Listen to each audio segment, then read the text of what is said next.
দীঘিনালায় পাহাড়ি বাঙালি সংঘর্ষের জেরে খাগড়াছড়ি ও রাঙামাটি পার্বত্য জেলার কিছু অংশে ১৪৪ ধারা জারি করা হয়েছে।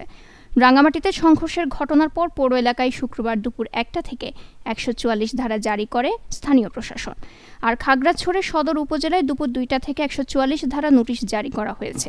এদিকে খাগড়াছড়ি ও রাঙামাটিতে সংঘাত, সহিংসতা ও প্রাণহানির ঘটনায় গভীর দুঃখ প্রকাশ করে সকল বাহিনীকে সর্বোচ্চ সংযম প্রদর্শন এবং পার্বত্য ৩ জেলার সবার নিরাপত্তা নিশ্চিত করার নির্দেশ দিয়েছে অন্তর্বর্তীকালীন সরকার। সমস্যা নিরসনে সরকার আন্তরিকভাবে কাজ করে যাচ্ছে এবং সরকারের উচ্চ পর্যায়ে একটি প্রতিনিধি দল শনিবার খাগড়াছড়ি ও রাঙামাটি পরিদর্শনে আসছে বলে সরকার প্রধানের দপ্তর থেকে জানানো হয়েছে।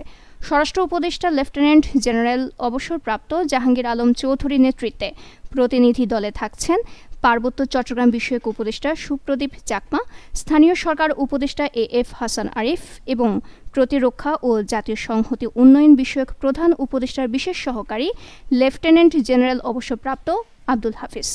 উল্লেখ্য, খাগড়াছড়ি শহরে চুরির অভিযোগে গণপিটুনিতে বুধবার এক যুবক মারা যান। এর প্রতিবাদে বৃহস্পতিবার রাতভর দীঘিনালায় পাহাড়ি ও বাঙালিদের মধ্যে ব্যাপক সংঘর্ষ হয়েছে। আজ সকালে এই সহিংসতা রাঙামাটিতেও ছড়িয়ে পড়ে। দুই জেলায় এ পর্যন্ত ৪ জন নিহত হয়েছেন। আহত হয়েছেন উভয় পক্ষের অন্তত ৭০ জন। সংঘর্ষের সময় দোকানপাট ও বাড়িঘরে ভাঙচুরের পর অগ্নিসংযোগ করা হয়েছে। উদ্ভূত পরিস্থিতি নিয়ন্ত্রণে দুপুরে রাঙামাটি ও খাগড়াছড়ি জেলার ১৪৪ ধারা জারি করা হয়েছে।